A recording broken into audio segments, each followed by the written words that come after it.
I like creating, whether it's fashion, just creating a image for a business, creating living space, just creating an atmosphere or ambiance for space.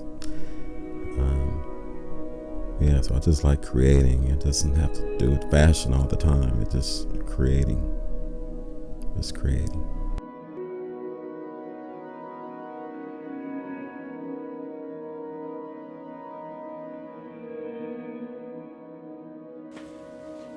Sound check.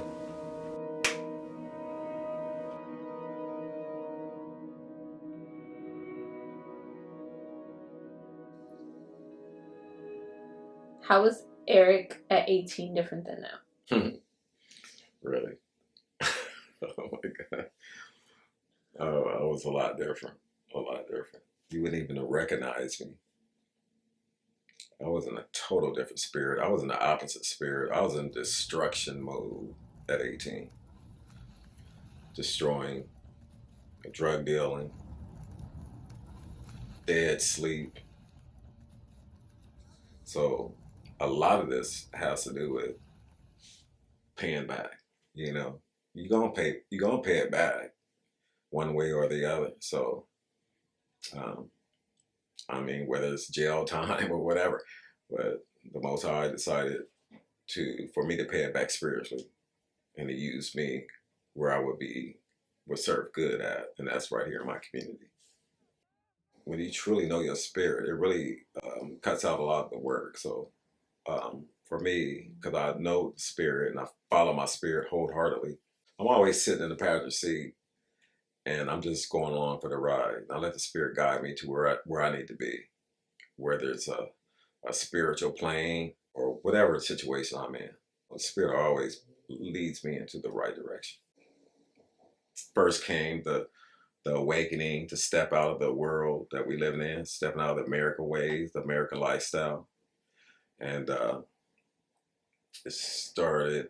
spirit told me to start being more healthy, being more health conscious, be more conscious of what goes into your body. And it also told me to learn how to prepare yourself for something that you're not even thinking about, like world disasters, earthquakes, blah blah blah blah blah. How to grow food, blah blah blah. So that's the second phase was like um, learning how to garden.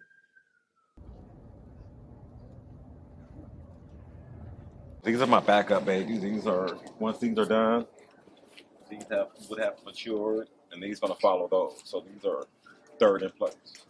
So I'll keep picking off these. I'll wait for these to mature, and then these will grow right behind those. These are also Georgia greens, so these are also in the game. Then I got the broccoli, and the purple kale, and then I have the Swiss chard, and the lettuce head, and the red cabbage. You know, you really have to be in the spirit and really get in there and learn how to do things. You know, for the people that you love. I mean, because if something was to happen, whether it be natural disaster or um, anything, a shutdown of some kind, you gotta know how to feed your family and support your family. So, so that was a level of a spiritual awakening too, and just how to survive off the land, off grid, and that's how I'm kind of like coming into this off grid lifestyle and um, not being so comfortable. You know what I'm saying? Like getting into this new world and embracing this new lifestyle, which I love. I wouldn't trade it for nothing in the world. It's just, I don't know. It's just, I can't explain it, but it's just, I like the struggle. I like the hustle. I like the awakening. I love where I'm at right now with my life. But I think for the most part, I want to be big enough so I can supply friends and family and my fellow RVers, off-gridders, van lifers with food, you know what I mean? I want to grow hardy food like potatoes, sweet potatoes, eventually some yams and the collard greens and onions. So I have my 5 or 6 or 7 things that I want to grow, and I'm gonna get good at it. And then I want to go to somebody else who has things that I'm really not good at, like tomatoes. I'm really not big on tomatoes. I can't grow tomatoes. Something's in there eating my tomatoes before they get started. I don't know. I would want to swap things out and trade, and not try to be the master of the whole thing, but just grow what I am good at growing and be able to trade, and that's what keeps the community connected and keeps us solid. You know, we don't have to be masters of everything. Just grow what you grow. We can trade off at will.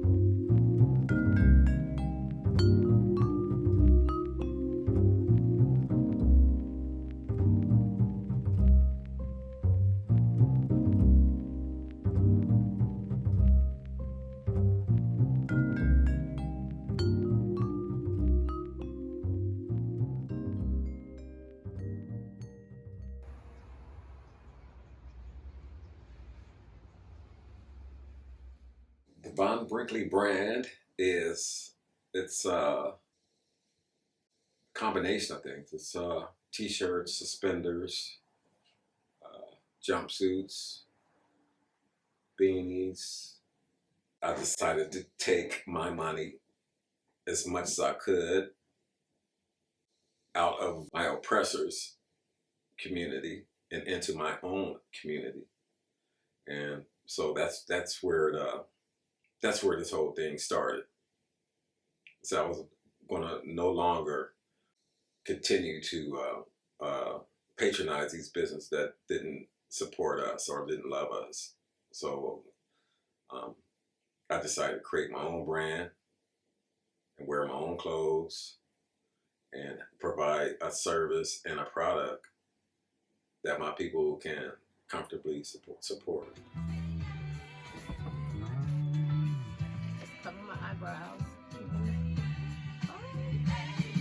Eyebrow job down the drain. That's what's important to me. This has a lot to do with generational wealth in our family.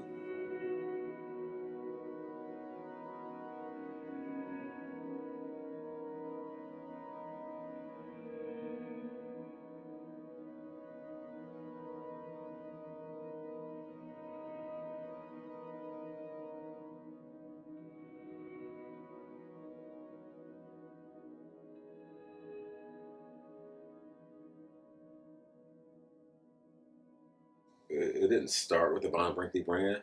I think it started with me um, coming from a family of, I would say, artists. They probably wouldn't consider themselves artists. My grandfather, my father. My father had his entrepreneurial uh, side of him, and so did my grandfather. They were in two different things. So, and it cast on to me. I started out being a hairdresser, going to school for hairstyling. So I never really had a job. You know, didn't really have to work for the man. I'm gonna ask you one more question before we head out. What makes you beautiful? Being me, and loving me, accepting me, and nobody's like me. I don't give a damn what people think. Um, when you love yourself, you're your best friend, man. So I do love myself.